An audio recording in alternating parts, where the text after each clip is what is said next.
we're looking at comedy. So I started comedy in 2009, and 2009 was the apex of pretty much the Frankie Boyle era of stand-up comedy, where he was on Mock the Week, and the more offensive you could be, the better. If you didn't tell a rape joke on stage, you were kind of this sort of left-wing cuck figure that everyone would kind of look down on you, particularly in the open mic. And now we went through a period where it felt like it was very restrictive. Do you think we're still in that period now, or are you going to disagree with my analysis, which you're more than welcome I to? think I would disagree with your analysis. Yeah. I think I've been working throughout that whole period. And I've been doing my thing, and, you know, I would say no complaints, few complaints. Yeah. But it's, you know, if you think about, I don't know who I don't know, I'm doing all right, and Ricky's doing all right, and we do our thing, and Hannah Gatsby's doing okay, and Nish Kumar's doing okay. It's a broad church comedy, right? There's a lot, like, politically, and in terms of your artistic kind of bent, there's this huge variety in stand-up comedy. It'd be like saying, if you were in a metal band, oh yeah, I was in a metal band, and then some people were playing some chamber music, and but you live together, you live in the same world. It's fine. The venues can accommodate both. And I think that's kind of the magnificent thing about comedy. You go to somewhere like the Edinburgh Festival, it's incredible kind of melting pot.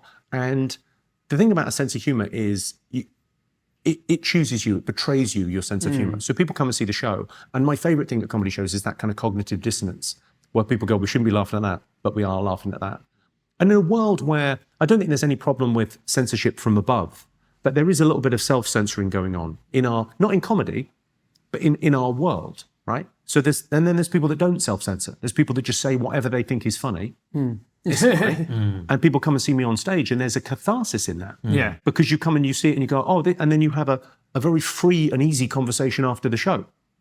Because you feel loose, because oh yeah, this guy doesn't give a fuck. God, he's using all kinds of language. He's saying all kinds of things. You forget as a comedian, a lot of people don't swear in their everyday life. Never mind talk about some of these terrible things.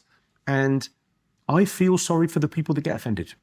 I genuinely do, because when tough times happen in life, people are going to die in your life. People are going to get sick. Awful things are going to happen. You're going to lose your job. You're going to lose money. Tough shit's going to happen.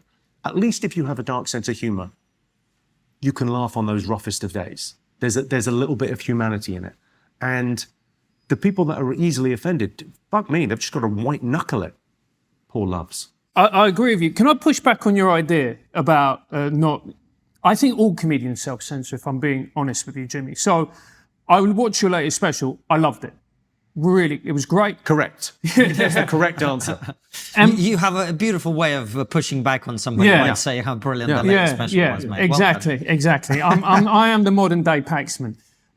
Similar notes. Anyway, but you did a joke where you were talking about Christianity, and it was very funny all the way through. And then you went, well, and people will go to me, oh, and I'm going to paraphrase it and it's going to be terrible, but why don't you make a joke about Islam? And you go, because I'm not fucking mental. But then I go on to make a joke about Islam. Yeah. Immediately. But I did make a joke about Islam directly after that. Yeah, yes. But in the way that, how can I put the, I'm loving Jimmy's face throughout this. Yeah. In a way that I felt it, how when we tackle jokes about Islam, I feel that we tiptoe around it more than... Not this guy. No, I've got loads of stuff about Islam. And actually a lot of, I just played Istanbul. I just played a Muslim country, did the bit about, the bit in the special that I think you're alluding to is the thing where I go, I'm a bit short for time, I've done jokes about Christianity, but I can't do jokes about Islam.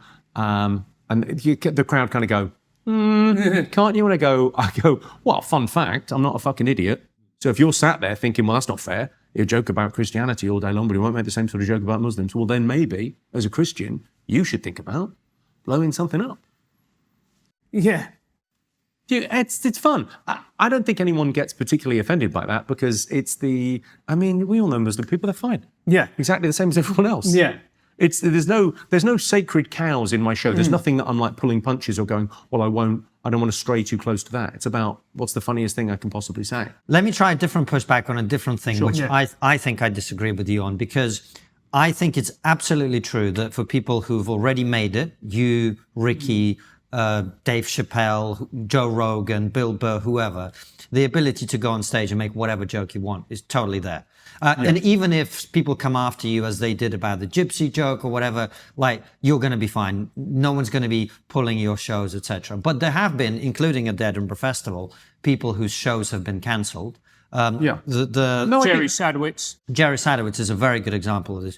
Brilliant comedian, incredibly offensive, but brilliant comedian. And there will be other examples of people like that as well. Where I do think I'm in a privileged position of I'm kind of grandfathered in. Yes. Yeah. Like it's that thing of whenever I get dragged, it's like people always go and also you've got to right size it. Like I told a joke and some people didn't like it. Yeah. It's not the biggest deal in the world. I think it's probably tougher in the clubs That's where people what I mean. are like sort of saying, well, you can't say that and you can say that, and it's I feel like but saying something is too terrible to joke about is like saying a disease is too awful to cure. Well, we can't use medicine on that, it's gross. But you go, well, the joking about it helps. It's a cathartic thing. What about this idea that particularly in more kind of progressive-leaning comedy circles, the idea of punching down, where you're using your privilege to make fun of people who don't have as much power as you, and therefore this is wrong, offensive, evil, etc. Okay, yeah. I don't know what they want. I don't really get it. I don't get the idea that a joke is a punch. I don't kind of agree with the premise. So never mind getting into the weeds of it, but you go, what? Sorry, there's people you can joke about. So I can't joke about anyone with a disability because they're below me. Sorry?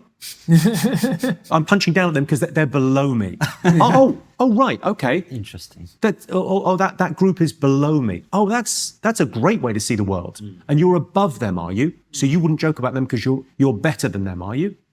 Okay. I mean, I think you've only got to step back from that 1 second and go, the arrogance of that is unbelievable. The idea of being an equal opportunities offender and going, well, we can all take a joke. That seems a much more reasonable point of view to me. And the idea of saying that, whoever it is in your audience, is, they wouldn't be able to take it.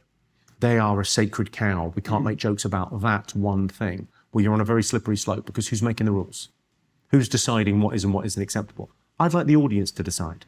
If they laugh, and there could be a sharp intake of breath, but as long as the laughter is the first thing, great.